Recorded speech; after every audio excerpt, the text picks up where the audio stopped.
আমার এনার্জিটা যদি ঠিক থাকে, আমি একটা ব্যবসা শুরু করেছিলাম 2012 সালে। তখন এনার্জির দাম প্রাইস ছিল, পাওয়ারের প্রাইস ছিল 5 টাকা। এখন আমি 25 টাকা দিয়ে কিনি এবং ঠিকমতো পাই না, কিন্তু বিল দিই। বিলের অনেক চক্কর আছে আমাদের। মানে আপনি এনার্জি পান না কিন্তু বিল দিই। আপনি এখানে কারণ একজন তো ওর মতো করে তো সবকিছু বিল করে দিচ্ছে। বলে তো ভাই বিল হয়েছে, বিল না দিলে লাইন কেটে দেবো। এখানে তো প্রাইভেট সেক্টর আসলে এই চ্যালেঞ্জটা হবে যে ভাই কেন তুমি বিল চাচ্ছ। আপনার ওদের একটা ইপিসি মিটার আছে গ্যাসের।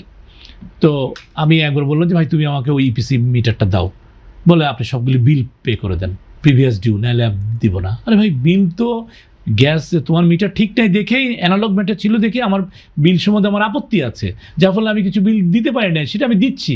এখন তুমি মিটারটা দিয়ে আজকে থেকে ভালো করার জন্য, আজকে থেকে যে আমার প্রাইসটা, তোমার যে সাপ্লাই করা গ্যাস এবং আমার বিল যেন সমন্বয় হয়, সেটা করার জন্য যে বিল মিটারটা বসানি দরকার, সেই বিলটা তুমি আজকে থেকে বসায় দাও না, সেটা আমাকে দিবে না। আমাকে পিছনের বিলটা দিয়ে আসতে হবে। আমি পিছনের বিলও দিতে পারিনি, আমাকে এপিসি মিটারও দেওয়া হয়নি।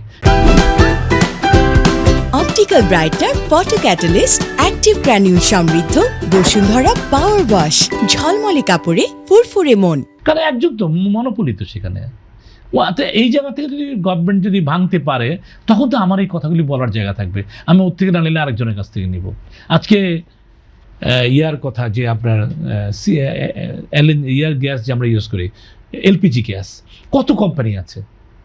আপনি কারো কাছে যদি অপছন্দ হয়, কারো গ্যাস যদি কম থাকে, আপনি জানেন যারা ইউজ করে ও অন্য জায়গা থেকে সে কিনে নিয়ে আসতে পারে। কিন্তু যদি একজনের কাছে হইতো, সরকারের আগে যেরকম ছিল, শুধুমাত্র আমাদের ওই যে ইস্টার্ন রিফাইনারি বিক্রি করতো, তাহলে তো আমি আর অন্য কারো কাছে যেতে পারতাম না। এখন এই যে এতগুলি কোম্পানি দিয়েছে, হ্যাঁ এতগুলি কোম্পানি দেওয়ার কারণে তার ব্যবসার লস হয়েছে। ব্যবসার সাধারণ নিয়ম, কেউ সার্ভাইভাল অফ দ্য ফিটেস্ট, যে পারবে সে টিকে থাকবে, যে পারবে না সে টিকে থাকবে না। এখন সেখানেও এই জিনিসটা আর গভর্নমেন্টের একটা জায়গা হচ্ছে, এই জায়গায় এসে যেন অনেকগুলি কোম্পানিকে সেজন্য ওই যে পলিটিক্যালি মোটিভেশন থেকে যেন পারমিশন না দেয়, রিয়েলি ক্যাপাবল পিপলকে যেন রিয়েলি দেয়, যে যারা পারবে এই বিজনেসটাতে। একটা যেহেতু এটা ক্যাপিটাল ইন্টেন্সিভ বিজনেস, তাকে একটা লং পিরিয়ডের জন্য ইনভেস্টমেন্টে যেতে হবে, অনেক দিন সময় লাগবে। এই সক্ষমতা যাদের আছে ঠিক তাদেরকে যেন দেয়, তাহলে রিয়েলি কিছু একটা হবে ডেভেলপমেন্ট। এবং এই যদি আমরা পাওয়ার সেক্টরটা যদি ডেভেলপ করতে পারি, তাহলে আপনার কর্মসংস্থান বলেন, যা বলেন, সবই ডিপেন্ড করবে, গ্রো করবে। আপনি ব্যাঙ্কগুলিকে যদি ব্যাঙ্কগুলির বেল আউট, আমি যেটা বলছি যে কাস্টমারের বেল আউট, ব্যাঙ্কগুলির বেল আউট যদি আমরা করতে পারি, তাহলে বিজনেসের শিল্পের চাকা যেটা বন্ধ হয়ে আছে, সরকারের প্রথম দিন থেকে যে কথাটা ছিল যে বন্ধ শিল্প কারখানা চালু করা, সেটা চালু হবে। এই শিল্প কারখানা চালু হওয়া মানে তখন আর 570 জন আপনার ওয়ার্কারকে বিদায় করতে হবে না। আমরা সবাই মিলে তখন নতুন করে লোক নিয়োগ দিতে পারবো।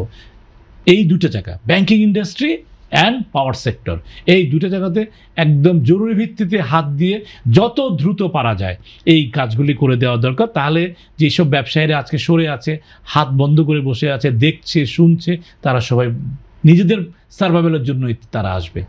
পৃথিবীর সব দেশেই আপনার বেল আউট দেওয়া হয়েছে। আমেরিকাতে তো 2007 সালেই দেওয়া হয়েছে, আমরা সবাই জানি।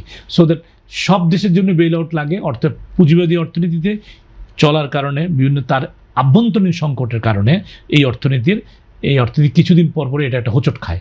তখন সরকার যদি তাকে উঠাই দিতে পারে, তাহলে সে আবার চলতে পারে। কারণ এটা একদম মার্ক্সীয় ইকোনমিতে যেটা আছে, যে এটা মার্ক্সীয় ধারণায় যেটা আছে, এই পুঁজিবাদী অর্থনীতি আসলে চূড়ান্ত পর্যায়ে কল্যাণকর না।